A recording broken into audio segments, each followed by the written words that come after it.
Hi everyone. Today I'm going to provide you with a quick introduction to the Puritans. So here's a typical image or an image of a typical Puritan family. You can see the man on the left side of the screen, and he appears to be perhaps explaining something to the woman. He's doing something with his hands there. He's got his leg out. He seems to be the more active of the between the man and the woman in the image.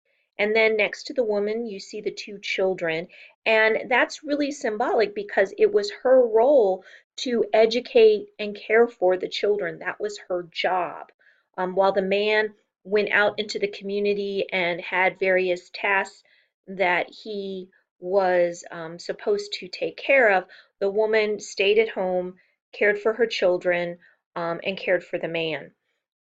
You can see she looks like she's more of a passive in more of a passive pose.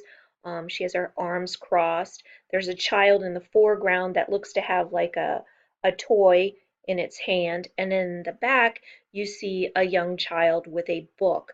And this is particularly symbolic because again, the women taught the children how to read. There weren't a lot of formal schools. If the group was large enough, there might be a school, but chances were there weren't any teachers, so it fell to the women to teach the children. So a school might consist of one woman with her children and um, inviting the neighborhood children over to during her lesson. So it wasn't, they didn't have formal schoolhouses as we consider today. And in the background, you can see the outdoors, and there's like a fence there. It looks like almost a gate, a barrier between the outdoors and the internal or the inside of the home. So who were the Puritans?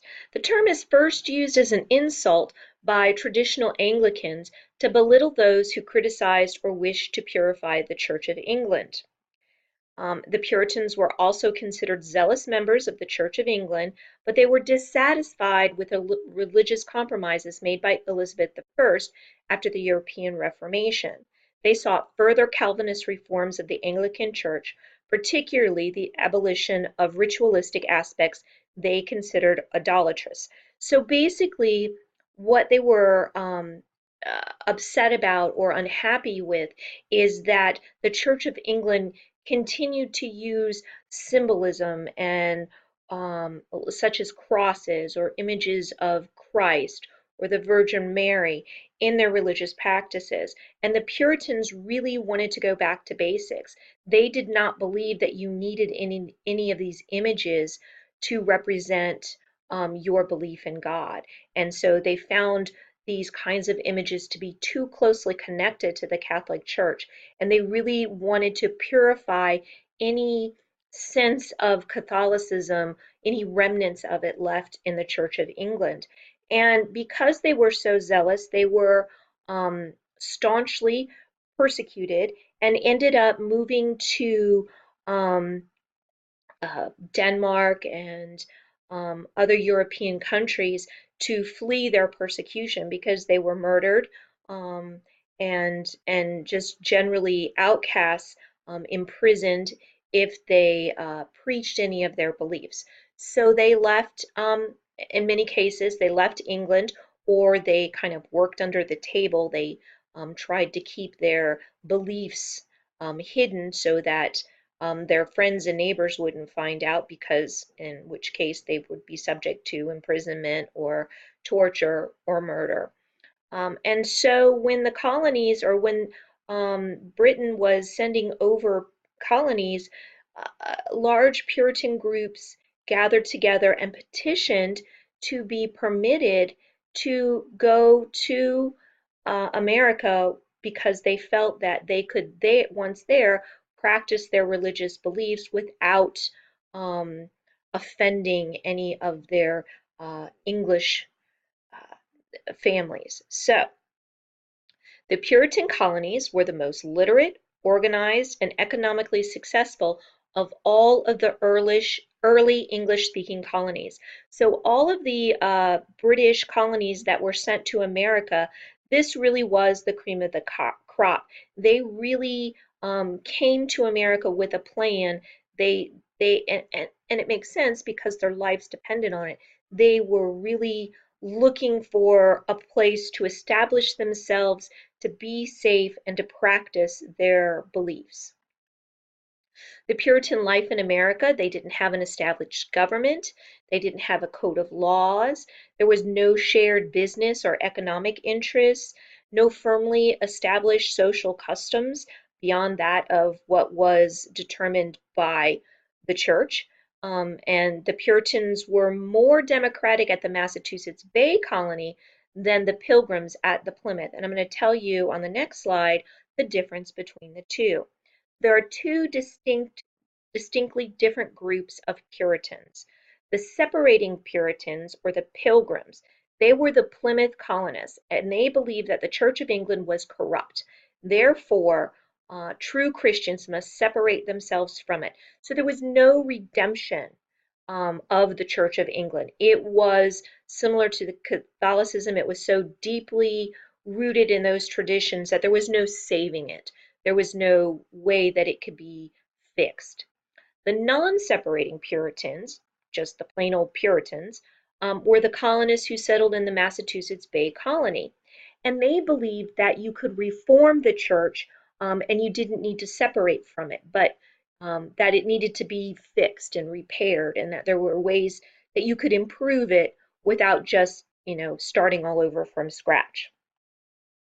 So some of the Puritan beliefs. The Puritans believe in the innate depravity of man. And what that means is that we are all born with original sin. So an infant who is a 1 month old has just as much sin as a murderer. We are all sinners. We are born sinners. We are full of sin when we are born. There's no such thing as purity or grace. We are just sinners. And the other key Puritan belief is predestination. And this is important because this is a real kind of way of separating the haves and have-nots, if you will, the good and the bad. Um, Predestination is the belief that there are only certain people who are the elect or chosen, and they were destined or predestined to go to heaven. And because of this predestination, it meant that no matter how good you were on earth, because of predestination, it did not matter because you might not go to heaven if you were not predestined to do so. And this is particularly problematic when you think about, how should you live your life? Well, it doesn't matter how good you are, you may not be chosen. And if you're not chosen, you're not going to heaven. But, and this is what got people from just giving up and saying, well, heck, it doesn't matter what I do, I'm not going to heaven anyway, or I'm probably not going to heaven. Nobody knows whether or not they're predestined. So if you don't know if you're predestined or not, then you have to be a good person because you don't know. Maybe you're going to heaven, maybe you're not, but you don't know. And so it's really key for you to live your best possible Christian life because you might be going to meet the big guy. And if you're going to meet the big guy, you need to be able to say that you've lived a good life. So those are two key beliefs. And the third one, which is kind of strange, maybe, at least it is to me, but you guys can figure that out for yourself. But they believed that God is working in their daily lives. So, for example, if it didn't rain for 3 days and they needed rain, the colonists needed rain, they would say it was because they were evil or they had misbehaved or had done something wrong. Or maybe it was if a snake crossed in front of them when they were walking out to their garden, that meant that the devil was nearby and that probably the crops were going to fail. Or perhaps they broke something, and again, that was the devil's presence. So they saw good and evil present in absolutely everything they did. And it's more than just seeing it, they looked for it. So they wanted to find it. And that leads us to their literature. American Puritan writing is considered to be one of the founding literatures of the new nation. Some argue that American literature grew out of changing historical factors that had little or nothing to do with the religious questioning done by Puritans. Others argue that the Puritans' practice of examining their lives for acts of good and evil naturally shifted into creative writing and imaginative expressions. That kind of makes sense to me. Um, and then their literary influence is seen in several 19th century New England writers, including Emerson, Hawthorne, and Longfellow. I would also say that the themes of good and evil, their beliefs, very strongly shaped what was to become American values and traditions. So Puritans and their diaries. Puritans wrote diaries in which they would often find spiritual meaning in what might be considered simple coincidences. So this is what I was saying earlier. The poor health of a human's body might be compared to bits of a broken glass, or a snake found under a person's porch might be seen as the presence of evil. This could be a warning from God or a visit from the devil. A woman accidentally burning a shirt might represent the fact that God was preparing her for the future death of her husband. So it's really interesting how anything that happened in their lives, because they were such writers and recorders, they put this meaning to it so that it actually meant something related to their religious beliefs. The Puritans also saw the Indians as devils, and they were successful at defeating the Indians on certain occasions. And when that happened, they felt that they were justified um, from God for killing the Indians. So they felt like, because, and this makes sense when you think about it, if you label the Native Americans as devils, then you're conquering the devils in the name of God. So it's almost your responsibility then, as a good religious person, to kill the devil. Kind of interesting way to justify that. So that's the end of the lecture. If you have any questions, post them in the questions and comments file, and I look forward to talking to you again soon.